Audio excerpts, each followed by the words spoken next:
Harmony. I want to welcome you to episode number 6 of Harmony and Friends, Casual Conversations about Arts and Business. I'm really excited that you've decided to join us. We have such a juicy, interesting topic today. And while I introduce that topic, I have a question for you here in the audience. And that is, I'm so curious, tell us whether you have already tried to wholesale your product and what they are. What kind of products do you create based out of your artwork? So today, as mentioned, we're going to talk about getting into wholesale. You're going to hear from 3 artists who are doing this really successfully. They're going to share their personal stories and maybe a few lessons learned, maybe a few tips and tricks that you can take away as you consider what income streams to move forward with your art business. So that being said, let us welcome everyone. Hello, so good to have you here. Hello. Hi. How's it going? I'm really excited. I already was mentioning as we were prepping this call, I'm so excited to see all the stock in the background and the brands. This is going to be a good topic. So I would love it if each of you could introduce yourselves. We'll start with Helen and just go around in a circle. Just 2 to 3 minutes. Tell us a little bit about your art and your art business for those of you who don't know you yet. Hey, thank you for having me. My name's Helen and I run a company called Mr. Peebles. I make cards and prints and stationery from watercolor illustrations, all animal based and lots of like cheesy puns and play on word type stuff. I am based in Sheffield in the UK, which is in the north of the UK, but until recently was in London. I started the business about 12 years ago and started with market stalls was the main thing that I started off doing, which I think is a fab way to get out and about and kind of get feedback and try it out and get over the nerves of showing people your work. So London was quite a good place to do that because I feel like there was a lot of that going on at the time. Now I run the business from Sheffield. I would like to get into picture book illustration is a dream job on alongside this business. Which is FYI. That would be a fab thing to add to the business. At the moment it's like retail and wholesale of stationery filled with watercolor animals mostly. Okay, thank you so much for sharing. Welcome. I'm excited to hear more. Thank you. Shirlee, how about you? Sorry, I muted myself. I am in a joint studio space and we have a cleaner down the hall vacuuming. So my name is Shirlee and I own a stationery business called Quiet Lines Design. And I'm also a podcaster. I'm a host of a podcast called the Tillage Podcast, where I interview artists and share a behind the scenes journey of my own creative art journey about the ups and downs, mainly focusing on mindset and how we all have these mindset shifts that we have to take within ourselves to really, leap into our art. And it's been a wild and amazing journey. But my stationery is centered on designs that I've created solely on my iPad. So I am an illustrator using my iPad with my Apple Pencil, and I love to create, sorry about the vacuum. I love to create imagery that is nature related. And then I also incorporate haiku poetry, which is a type of poetry form based in Japan that is with syllables. So a lot of my stationery incorporates that. So, yeah. Wow. So you're a poet as well. Well, sort of, yes. Thank you for sharing. Thank you. And I don't hear the vacuum cleaner. Oh, great, because I hear it very loud and clear. So thank you. Kim, what about you? Hi, my name is Kim Burks, and I own a stationery business as well. My business is called Ramona and Ruth, and I am located in Omaha, Nebraska. I started back in 2009 with a little tabletop printing press that I had in the spare bedroom of my home, and just fell in love with the process of designing something and then seeing it all the way through onto that printed piece of paper. It was love at first sight for me. So I sell my stationery goods, so including greeting cards, notepads, journals, anything paper really. So I primarily sell wholesale. That's about 90% of my business. I also sell direct to consumer. And then I do a little bit of licensing. And then most recently, within the last couple months, I started an education side to my business. So I just realized like I have a lot of knowledge to share on wholesale because I've been doing it for a while. And, I would get, some questions here and there from other people trying to start wholesale. And I thought, well, I have things to share here. So I just released my first course called Connect and Convert. And it's all about how to reach out to retailers, stay top of mind, follow up with them. So yeah, it's been fun. That sounds really good. So if you're watching this and by the end of this, you think, actually, maybe my business is ready for this, but I don't really know how to do it, go check out that course. We have links for all the artists in the description if you want to check out their Instagram, their shops, and so forth. Well, if there is an online shop, their websites, anything that they have wanted to share, including the learning access from Kim. So, all right, we are going to go into a little... I call it a quick fire round, but it's not that quick. It takes usually about 15 minutes to get through all of it. But I have 4 questions for each of you, and we'll just go around in a circle, and please just answer it with like a sentence or 2. So this is not a long explanation. This is just so that everyone watching has an idea of what your starting point right now is, where you're coming from when you share your information. So we're going to go in that same order. And so we'll start with Helen. What kind of art business do you have? I think most of you have already answered it, but just a bit or 2. So yeah, I have a stationery business. It's the same as Kim, and sell all. Again, I'm a lover of paper as well, so all things paper. I sell mostly greetings cards is the thing that I sell most of. And it's all illustration based, so watercolor based and then printed onto stationery. Thank you. So I'm next, correct? All right. So I have a stationery business as well. So paper mostly. I also sell little vinyl stickers that people can put on their water bottles. I have one right here. So this is kind of some of my sticker designs. And I also sell a couple sticker sheets and then art prints. Okay, thank you. And I also have a stationery business. So I started out with mostly greeting cards. And a few years ago, I think it was 2018, I started to get into more of the planning side of things and like the journaling side. And so I now sell, it's kind of funny how, you start out with one thing thinking that's what you're going to be doing. And it's really grown. That side is the planner side and notepads and that kind of thing. So it's a mix between the 2. Perfect. Thank you. So we have a lot of greeting cards, which I think is a very interesting perspective, but you all also mentioned different products. So even if you're watching and you're not solely interested in greeting cards, I think there's a lot to learn. And maybe some of the very specifics will be about greeting cards and they're not applicable to everyone. But in general, I think just understanding the business model of wholesale and how different it is from direct to consumer sales will be helpful regardless. So make sure you stick around. All right, so the next question, let's go in the reverse order. Let's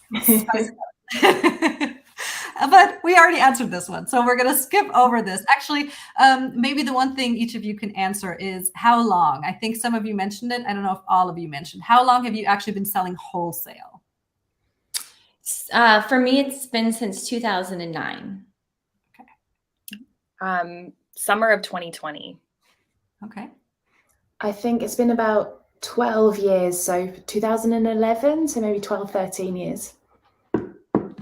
Nice. So we have a good spread there. And if you know approximately how many stores can your products be found in right now, and are they all relatively local to where you live? Are they spread across the country you live in or the world? What is that spread like? And let's start in the middle. Oh, okay.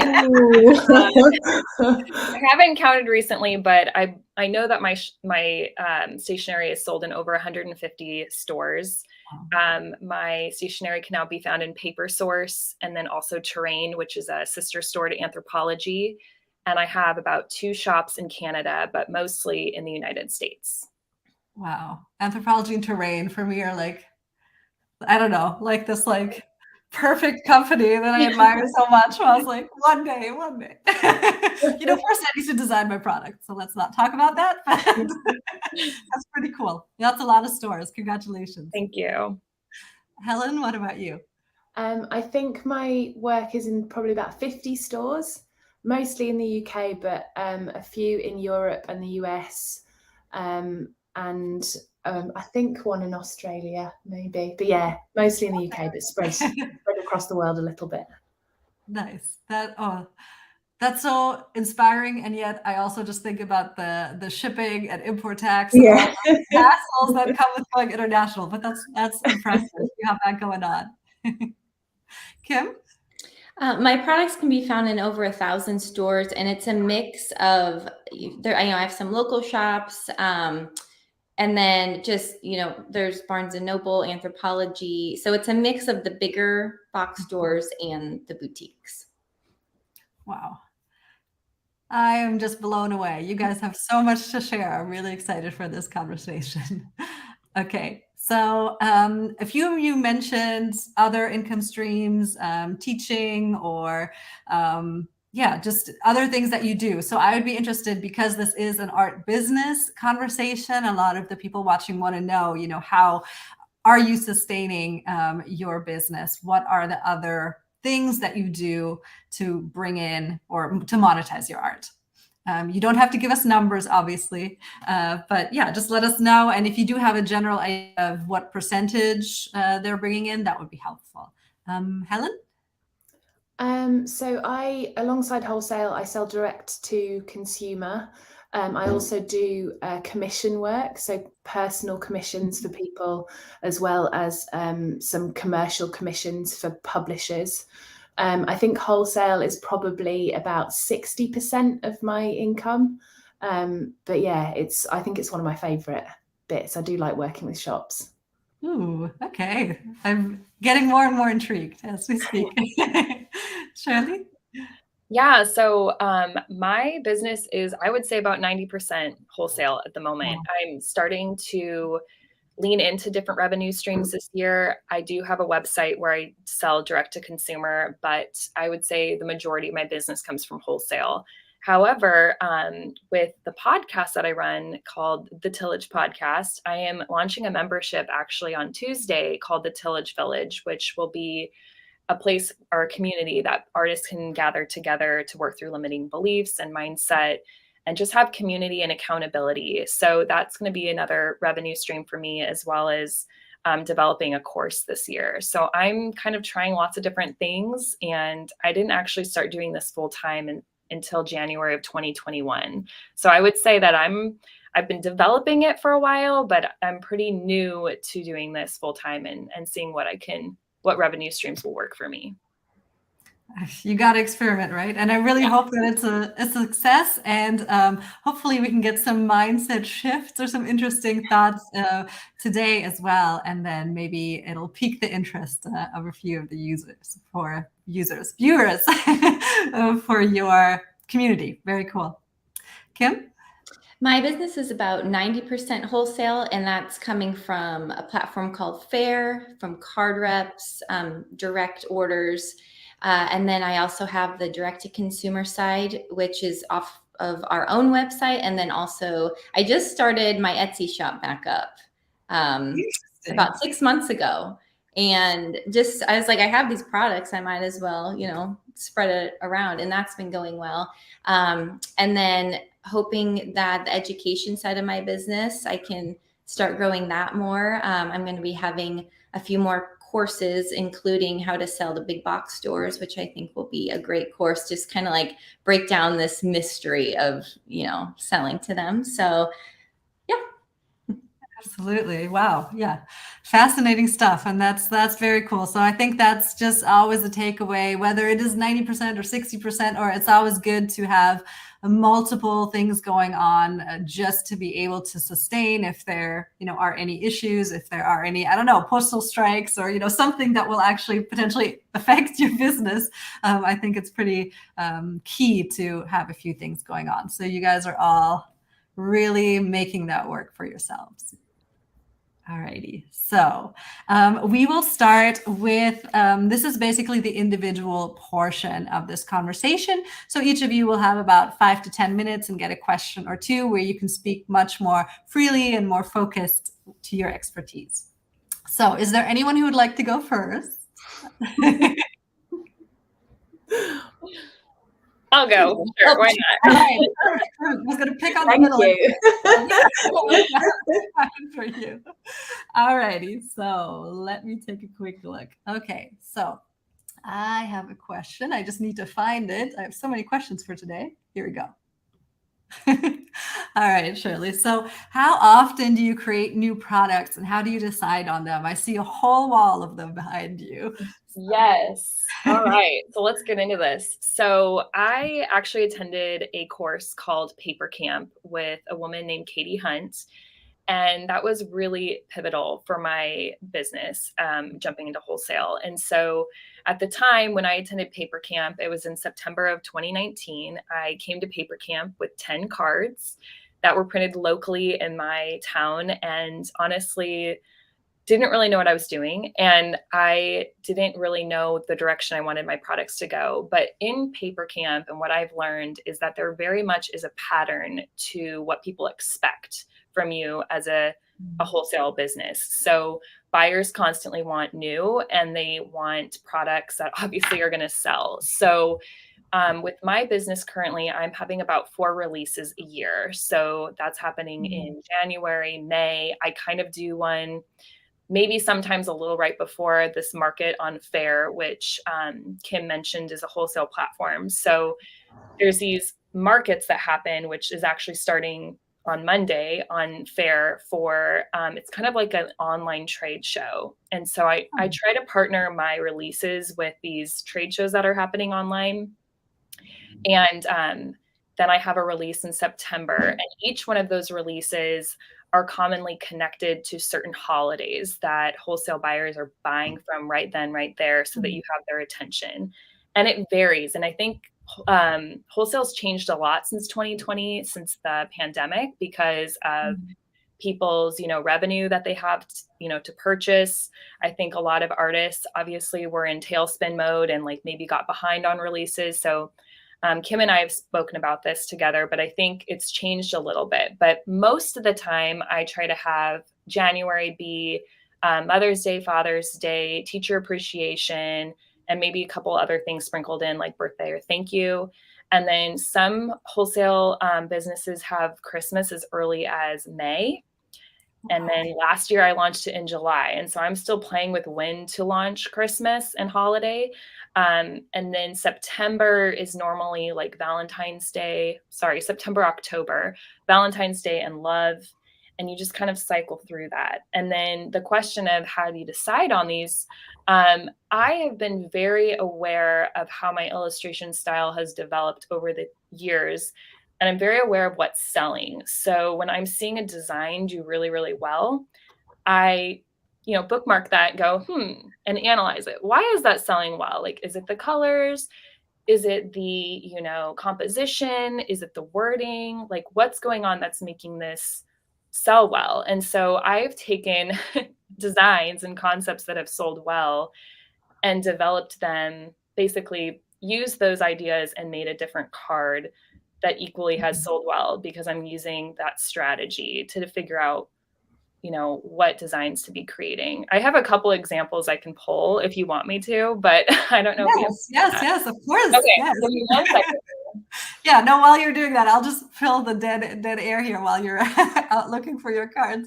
But my heart is singing right now because so often I speak to artists, and that's cool. We're all different. But a lot of times the answers are, what I feel like, or, like it seems a lot more like people are just kind of flowing, or there's intuition, and obviously all that stuff stuff matters too.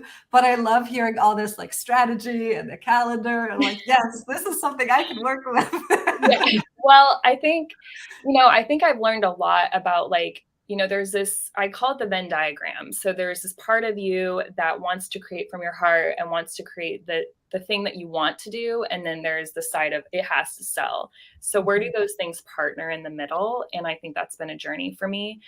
But I've also had to work smarter and not harder. So for me, I'm a mom of two. I have limited time to design, honestly, most of the time in the evenings or, crunch time before a release. And so I also like to leverage my art, which I've taken Stacy Bloomfield's course, Leverage Your Art. And she really teaches on using a piece of artwork and stretching it as far as you can go. So here's an example. I created this birthday card. It sold really, really well. And I was like, okay, well, is there any rule telling me that this can't be repurposed? So I turned it into a holiday card. So I literally took my imagery, redid the bouquet, redid the font, and this sold really, really well. In fact, this sold really well. I had a box set of them. They did awesome. It's Mother's Day for this next release. Why not repurpose it again? I'm going to take it a step further. So I have a card that's literally 3 designs, but they're different occasions. And this is selling really well. And so like, there's no rule that's telling me I can't reuse that design and leverage that if it's selling well and just repurpose it. So that was a long-winded answer, but yeah, that's how I decided. I love that. That answer was such sage advice. I just, wow. Can't believe you were able to condense all that learning into this answer. That was really impressive. Thank you for sharing so openly. Yeah, of course. I have a question. I don't know if you said it. How many, you said you have, was it 4 releases every year? Give or take. I think some people have a huge release in January and then have another release in September, and they're like really massive. And then some people do about 3 to 4. I'm about the 3 to 4 release a year. How many SKUs do you have in each new release, approximately? Oh, in each new release? I was like, yeah. I try to do about 9 to 10. Wow. Okay. Wow. So you're talking like up to 40 new designs a year. Just wow. I need to like start to cut some actually. So yeah. That's impressive. Wow. And you're basically a one-woman show and as far as like creating the art and thing. Wow. Yeah, we need to work on that. But yes. I need to hire somebody. So impressive. Amazing. All righty. So let's get one more question for you. And I might bring this one back for everyone else at the end too, if we have time. But for now, it's just for you, Shirlee, which is for artists interested in creating this income stream, what's the hardest thing and the best thing about getting into wholesale, in your opinion? Yeah, so I think the hardest thing for me has been honestly managing the amount of product that's required and keeping on track, like of with which inventory is low, when things need to be reordered, knowing how much of each product needs to be purchased. So some of my cards sell really well and some, are a little bit slower. And so I'm still very new to this, and it's been a very steep learning curve because of the growth that I've experienced in a short amount of time. And so the hardest thing for me currently is just managing my stock and my inventory, and then, how much investment is required to run a wholesale business. I don't think that was something I was very aware of when I leapt into this. I didn't realize how much money you were spending up front, waiting on those orders. So like I have obviously thousands of cards behind me that I've, had to invest in to then meet the required orders that I'm, encountering. I think the best thing for wholesale for me is that even though you're selling, and I guess we haven't stated this for people who don't know, wholesale, you are basically pricing your item half of what retail is. So my cards sell for $5.50 US. And so for wholesale, they're $2.75. So one of the things I love about wholesale is that I can get a massive amount of product out the door and get a large, amount of money versus waiting for one person to buy a card on my website. And so I love that there's this, level of revenue that can come in large chunks, even though it's less than, your price you would have retail. It's, it empowers your business by just having that cash flow in like larger chunks. So that's what I love about it. But I will say the inventory management is very much a learning curve. Yeah, I can just see dollar signs behind you there and all the investment. Yeah, there they are. They're waving. Yeah, exactly. That's your bank account right there. Wow. Well, thank you so much. That's really thought-provoking. And I think it is a big commitment. And I know very little about wholesale, but the more I am, listening to you speak and listening to I forgot her name. You had mentioned the course too. I love her podcast. Stacey Bloomfield or? No, from Proof to Product. Oh yes, Katie Hunt. Katie Hunt, yeah. So, I mean, there's all these incredible resources and artists doing it like you here that have so much to share. But yeah, I think sometimes I have this idea of like, okay, well, I'll create some products and then immediately, I'll go into wholesale. But I don't think that is really the path that most people take. Probably build up a business first in, like you said, markets were mentioned or, a website, and then maybe eventually go into wholesale. But correct me if I'm wrong. This is just kind of the initial impressions I'm getting that this is a whole different beast. So, alrighty. Well, thank you for sharing everything. That was so helpful. We have a few more people watching now than we did at the beginning. So I'm just going to ask the audience again. We are not getting that many comments today, but we do have people watching. So if you are an artist or in general interested in getting into wholesale, please tell us what you make and if you've ever tried it before or if this is a totally new revenue stream that you're considering. All righty. So let us move on. Helen, you are up next. Let me see. What can we ask you? Okay. So I'm interested. What things do you usually prepare before reaching out to potential stockists? Like, do you have specific documents, specific information available? What do you think you need? Not just you, this might be your approach, but what if someone new wants to start this? What do they have prepared to start reaching out? So I have a wholesale catalogue with the whole range in. And I think that's a super important thing to have. Like, you can obviously direct people to your website if you've got everything listed online. But I think having a wholesale catalogue that's got everything in one place, including, like the sort of terms of ordering, like what your minimum order is, all the basic information, how they would order with you. And I do also have a line sheet, which is basically a more simplified version of a wholesale catalogue, which just has each item, the basic information about it under each one, as more of a quick, like if a retailer wanted to scan through and sort of circle the designs that they were gonna go for. So they've got them all in one place. And I think kind of knowing the lingo of wholesale is helpful. There's lots of courses, like Kim's started one, and there's a few places you can go to sort of learn a bit of the language, like SKU for like each product. Like, I didn't know what that meant before I started doing this.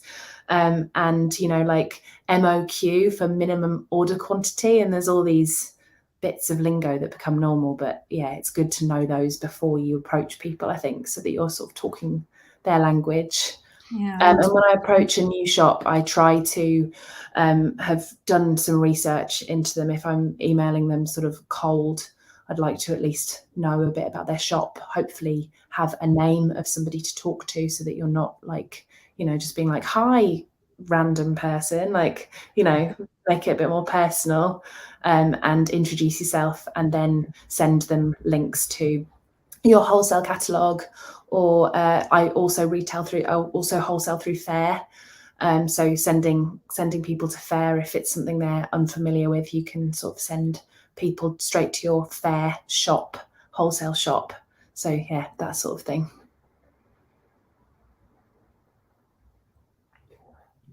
Thank you so much. And this is, I just brought this up. This is the cover, right, of your that is my catalog? wholesale catalog cover. Yeah.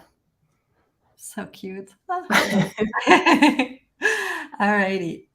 So I have another question for you, and that is, how many products or SKUs did you have available? Do you remember? I know this is a while back now, when you started into wholesale, or do you think there's a minimum number that makes sense?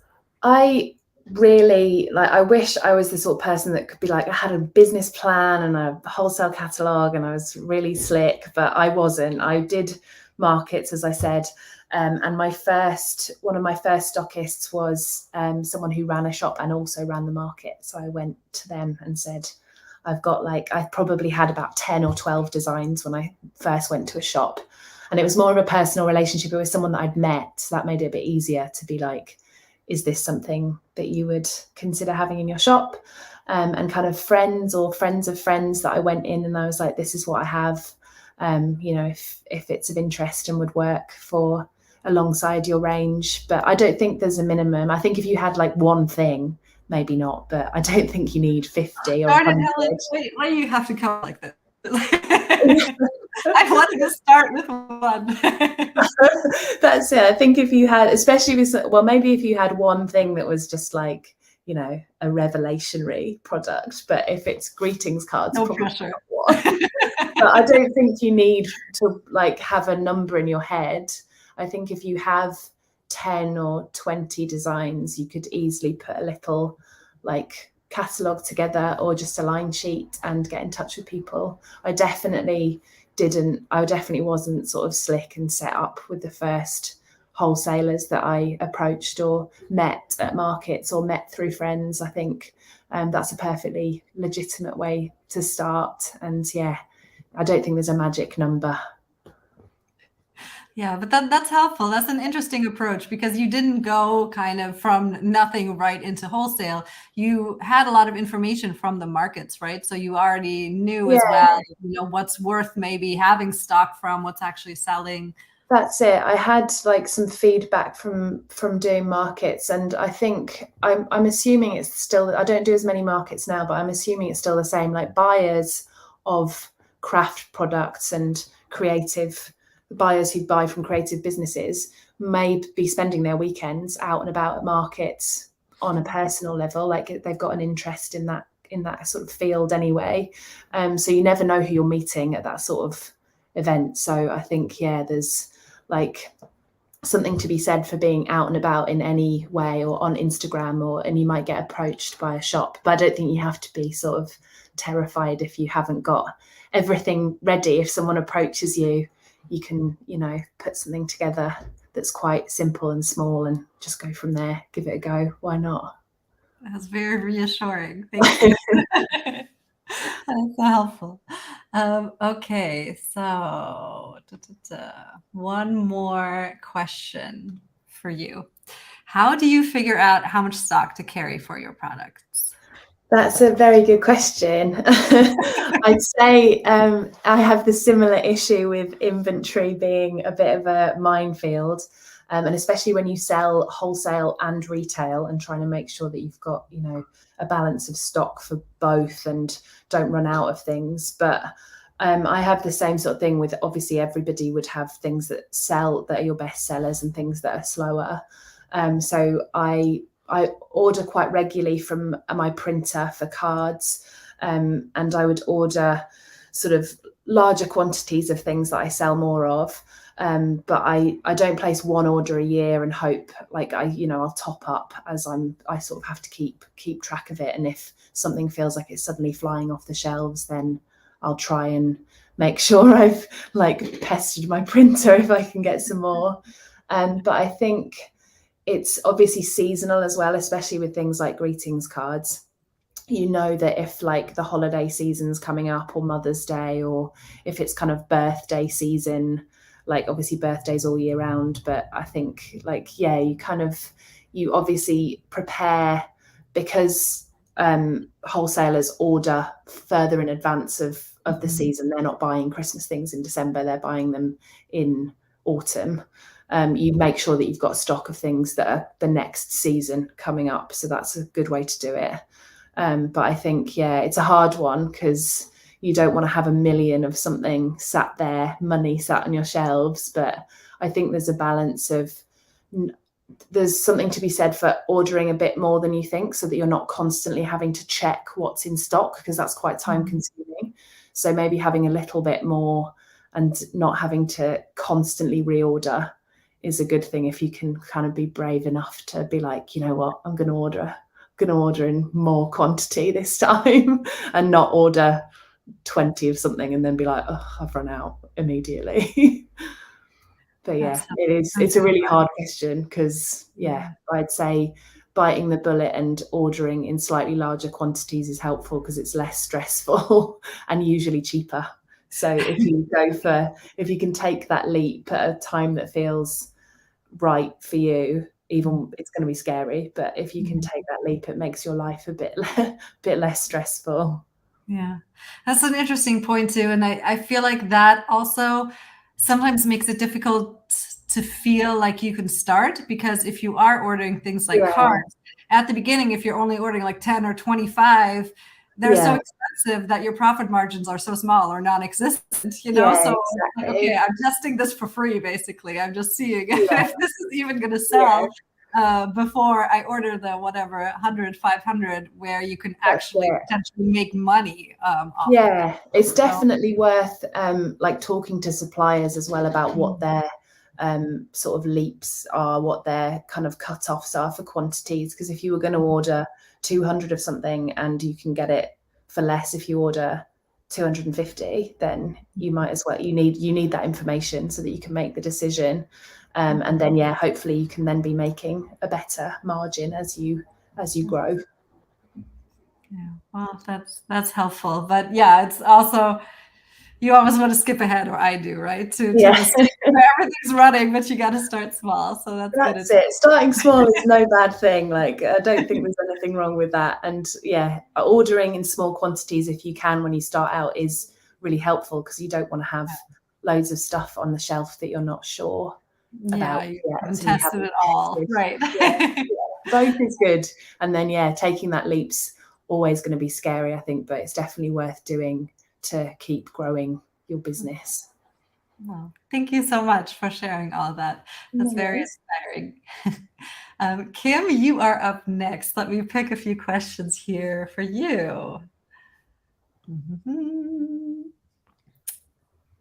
Okay, so I am wondering, have you exhibited at trade shows or done a tour of potential stockists in person? Is most of your client finding online? How do you go about it now, and how did you go about it when you started? Yes, so I started doing trade shows. My first one was 2011, and for years, I think it was maybe 7 or 8 years in a row, I always did the National Stationery Show. That was like the Super Bowl for me. It was in May. It's kind of like what you geared up for. And so I have done several trade shows. I've also done New York Now. I did Shop Object in August, and I'm doing it again in February. So that's coming up. I have to kind of get things buttoned up for that. I also have, visited stockists in person, but I'm more just there to just kind of check things out. I don't really like bopping and say, hey, I don't know, maybe I probably should be introducing myself a little more, because it probably would be fun for them to see, the artist behind some of the products. But so trade shows are just one way that you can go about finding these stockists. It's very expensive. It's very time consuming. I don't think that it's something you necessarily have to do anymore. I think before, we keep talking about fair, but before fair, I think trade shows were more important. Now it's just, I've seen a shift in the way retailers are buying. And I would say, they're buying, I even think more, maybe smaller, but more frequently. And that, that could have to do with just, they can get online whenever. They can be in their PJs, hop online, see what's new, and shop that way. So another layer to how I'm finding stockists is, I have an ongoing list of, you see a store on Instagram or something, and we're always writing down, who we want to reach out to. Or when we're traveling, I'll be like, oh, that's a cute shop, pop in there and write, take mental notes or write it in my phone. But I think you can do so much with a combination of snail mail. So and so we all make stationery here, or, the three, and it's not hard to send samples of a greeting card in the mail, and you're getting in front of these people, and it's a physical product. They can see the quality of it all. They can touch it. And even besides that, I think simple, just emailing them, researching who they are to contact, who the buyer name is. That's important, that Helen mentioned earlier. And just staying on top of that and knowing, okay, if you're cold pitching, don't be afraid to cold pitch and like, oh my gosh, what if I don't hear back? I mean, you probably won't hear back. You have to keep going. And that's something I've learned over the years is just don't be afraid, like, oh, I'm bothering them. No, you're not. The retailers, they are trying to keep their own shops fresh, and they need products. And it's like, you have the product. So I reframed it, and I'm thinking, well, I'm actually kind of helping them. So I think just staying on top of your outreach and being persistent about it and consistent. And I go through this whole thing, are my exact sequence in my course. And it's all laid out step by step and just ready, just hand it over. Here you go to share with you. I'll need it, Kim. That was so helpful. Thank you so much. And yeah, that sounds like such key information to have. And that's really generous that you share that in your course. And yeah, I mean, I think there's all these quotes, right, too, is like, I don't know, I don't have the quotes in my head, but basically it's like you could just be that one more step away from, actually really breaking through in your business or whatever your goal is. And if you give up, then it's all for naught. So that was really inspiring to just, follow up. You're not annoying them. It's a business. They actually want to hear from you. So that was so helpful. Let me find one more question here for you.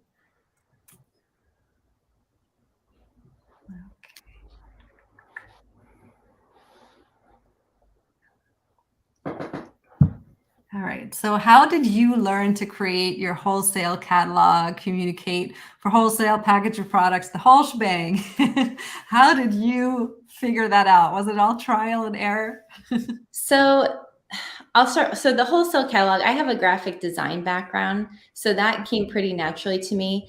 I also was able to, I looked around. I mean, so I don't know if you've heard of Issue. It's a website, and they have wholesale catalogs there. So I just looked and saw what was a typical way to lay out a catalog, and then, of course, make it your own. But it's helpful to know, what are the terms that people are including in the back? What, are people putting prices in, that kind of thing. So I just researched that way. Packaging my products they have evolved. I think back to the first wholesale order that I sold, and it was not good, but it's like you learn, like it was my mom and I packing up this order, and I was like, oh, we have to tie this twine around the box sets and all. And it was just like, and at the time you had the one order, so you could really do it up. But I think over the years, just simplifying things for streamlining it. So now my box sets do not have twine on them anymore. They all get the same label, no matter what style. We do switch it up a little bit for holiday. We make it a gold foil, but like just streamlining your packaging. And let's see, what else was I saying as far as packaging the products? And I'll visit, when I'm on vacation or something, I'll visit these shops And just to like, you're kind of turning the perspective. You're like, okay, now I'm going in as a buyer. What is helpful for me as I pick up this notepad? I want to know, how many sheets are in it, how, things like that, just from the perspective of a buyer, then you know what to put on your packaging. I've also added to, like, for example, our daily planner notepad. So on there, I say, number of sheets, the branding, all that. But then I also include like, okay, how can I take this opportunity when somebody is holding my, oh, Your design.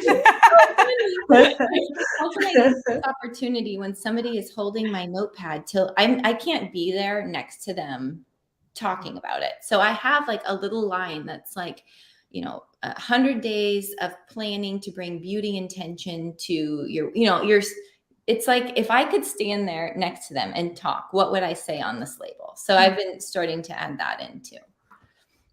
Did I get it? Was there another part of that?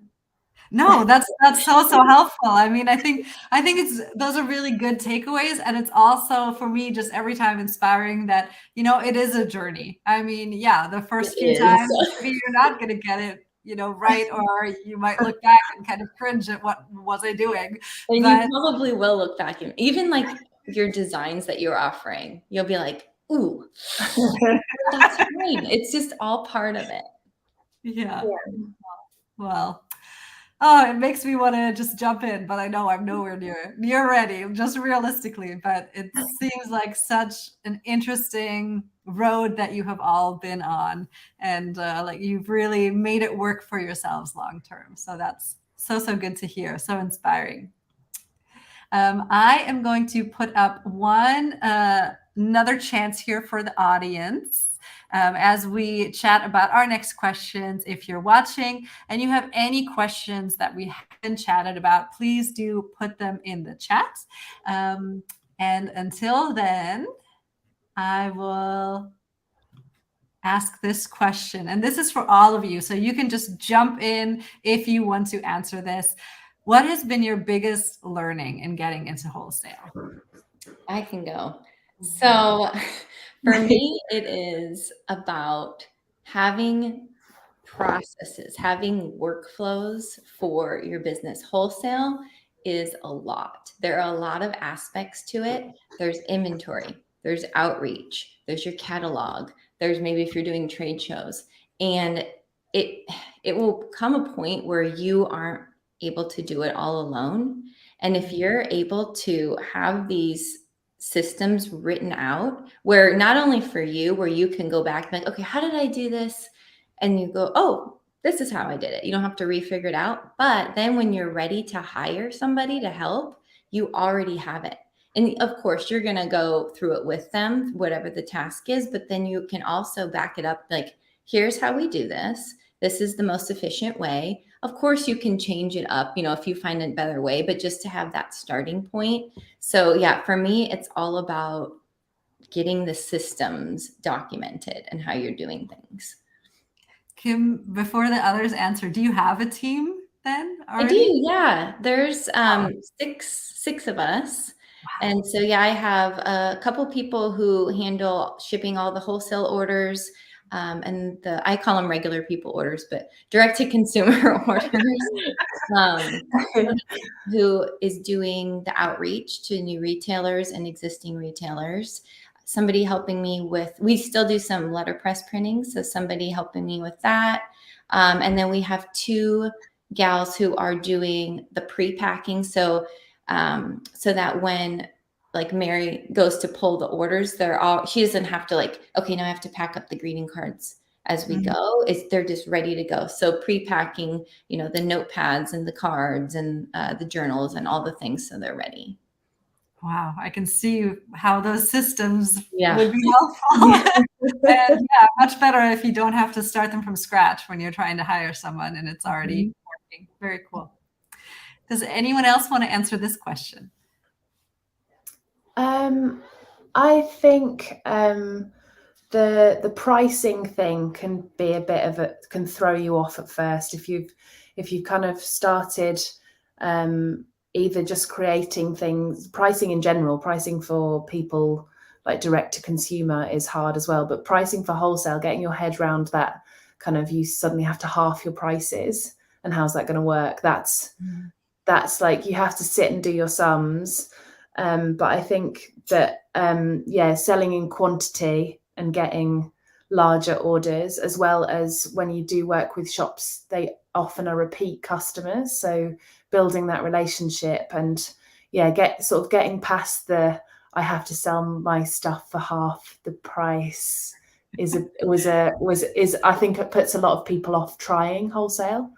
But as long as you can make it work for your own products and your own processes, it's definitely I think it's a more sustainable income long term than direct to customers is, because that peaks and troughs more. Whereas I think wholesale, because it's larger amounts of money for each order and kind of repeat custom through the year, it's actually once you get over that strange concept of suddenly having to sell your items for less each, I think it's definitely worth doing. I have something to add for the pricing. I always think of it as I get to sell my product double to the retail customer. Yeah, I have to half you build your price so that you're making plenty of profit for wholesale, and then you get to double it and sell it to the end consumer. That's how I think of it.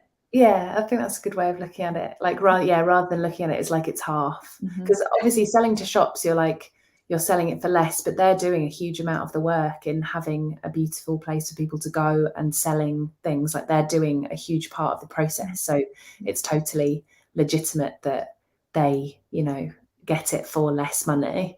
But looking at it like that, I'm selling it for twice as much. Online is a nicer way to think about it. You're right. I've heard two things about that too.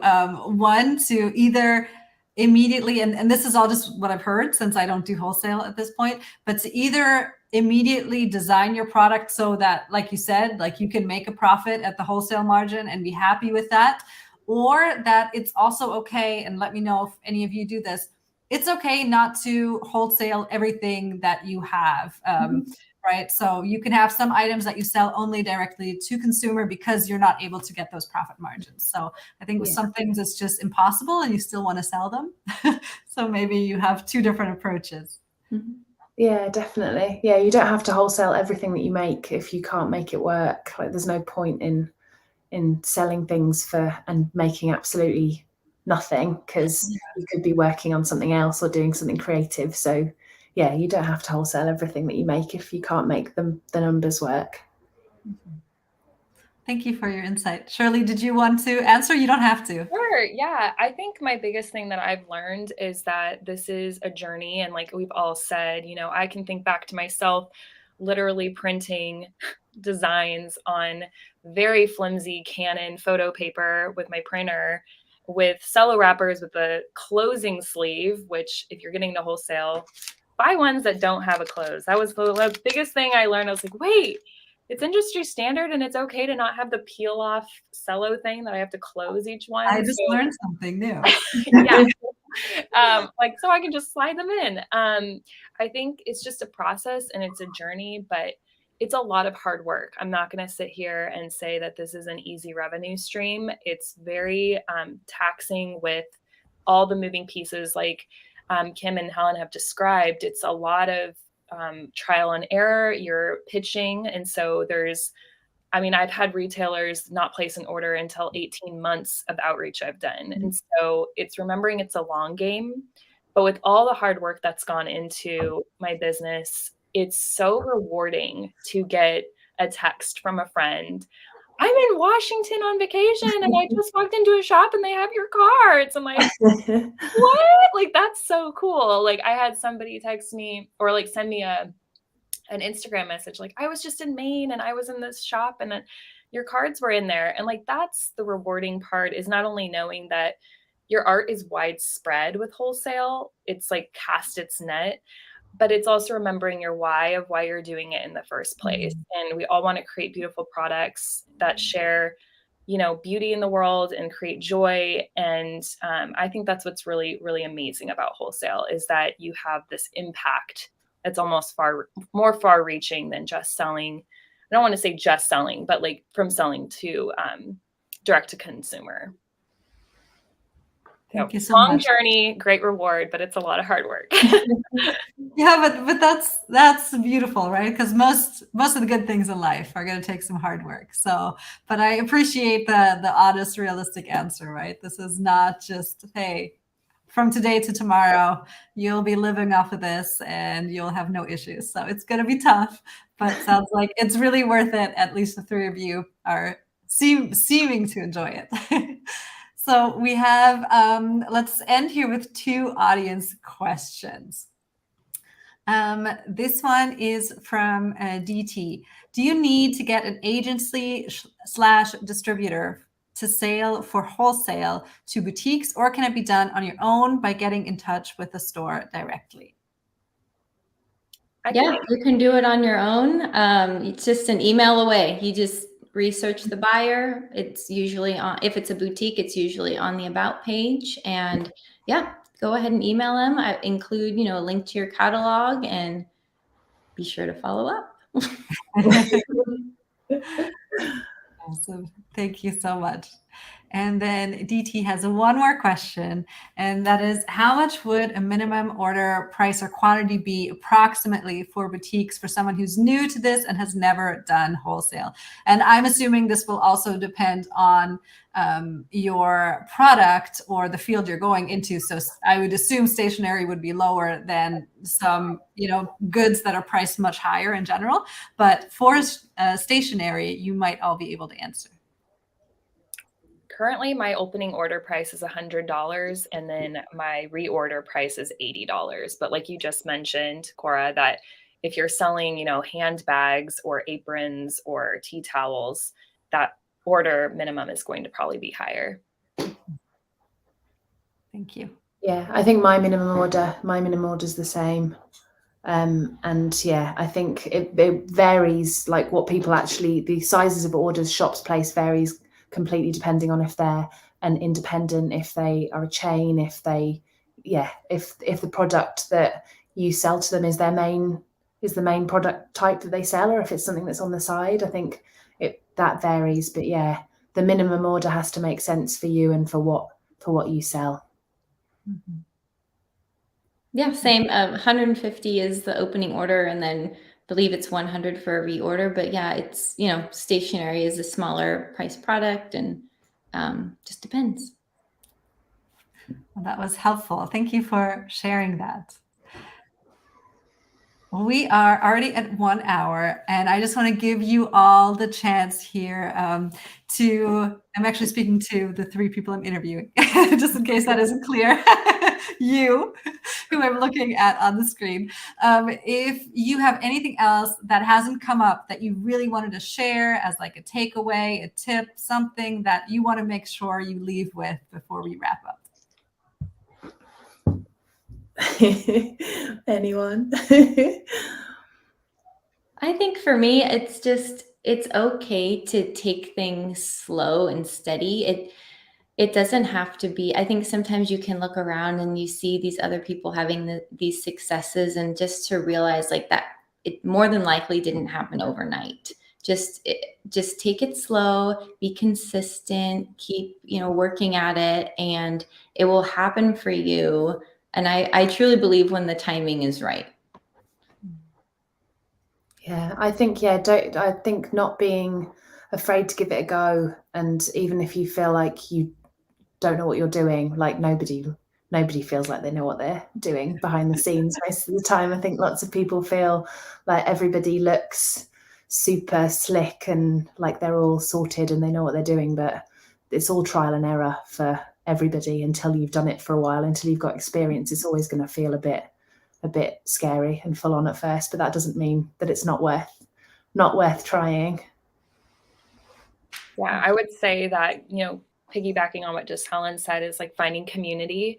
I think for myself, just having people in my circle that understand wholesale, or, being a creative entrepreneur and bouncing questions off of them and finding resources and and, just being open about what works and what doesn't. I had a friend, we were chatting about like, okay, what was the result of that trade show for you? And her honest answer about it, or, if it was successful or not. And having those open conversations, I think, illuminates, the possibilities, and then also the things that you should just kind of be aware of as you navigate this journey. So that's been super helpful for me. It's just finding people that really connect on this level, specifically to wholesale, to talk about all of those things. Talk about having your wrappers not have to have a closure. It was huge for me.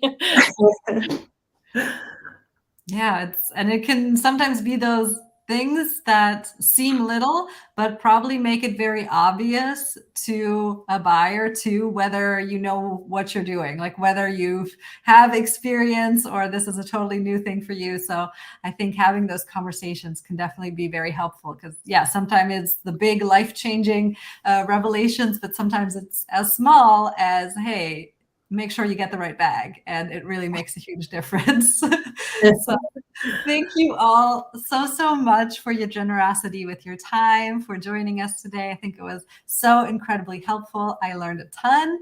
And for everyone watching, like I mentioned before, we do have the links to all the artists in the description, so make sure to pop over, give them a follow, check out their offering, and see if there's anything you want to learn from them in the future as well. And there's one more question I'm going to throw in.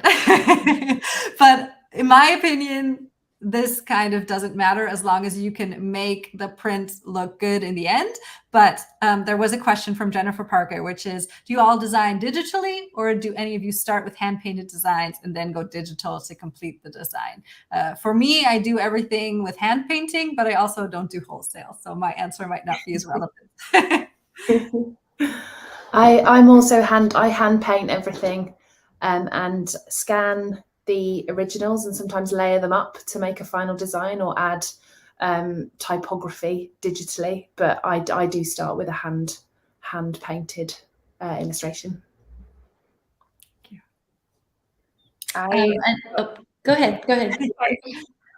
I started my first little designs at craft fairs with watercolor and tried to navigate my way in Photoshop, and I'd never taken Photoshop. And so let's just say they were not the quality that I wanted them to be. And so for me, having an iPad and working in a program called Procreate has just opened, the world to me, because that was a huge hurdle for me to feel like I could have the artwork look the way I wanted it to look. And obviously my illustration style has changed a lot. I don't work in watercolor anymore, but I think that's how I'm working. And that's been a really streamlined process from like me literally drawing, popping it in Illustrator and sending it off to my printer. And so that was one way I felt more released to accomplish more with what I felt limited by. So I'll do like initial ideas and concepts in a sketchbook, but like Shirley's saying, it's just so much more efficient instead of having to scan things in. I'm doing things also on the iPad. I use Adobe Fresco more because I like how it communicates with Illustrator and that kind of thing. But it's just so freeing to, get in there, and you could be outside and not have to, have your whole setup with paints and all that. I use the iPad too a lot. Awesome. Well, thank you again for sharing so openly. I think this was such a valuable conversation. I learned so much. I bet you watching learned a ton, and I really want to thank you. And with that, I'm going to wrap up the conversation for today. And I moved you in, Helen. I'm sorry. I was trying to move myself in. This was going to happen. This is what happened. Technology. Let's try this. Take number 2. Here, sorry about that. Thanks for being a good sport. So I just want to thank you for watching and let you know this series is all focused about different income streams for artists, really looking at the art and business combination of things. And next week, we are going to talk about picture book illustration, which I don't think it's going to be easy to be like a picture book illustrator and do wholesale for stationery and do this and this and this. These are all very large undertakings. But still, I know a lot of you are curious about it. And as you are figuring out the next steps and where you want to focus on your business, please do join us next week if you're curious about picture book illustration. So with that, I am going to close down this live stream for today. Thank you so much for watching.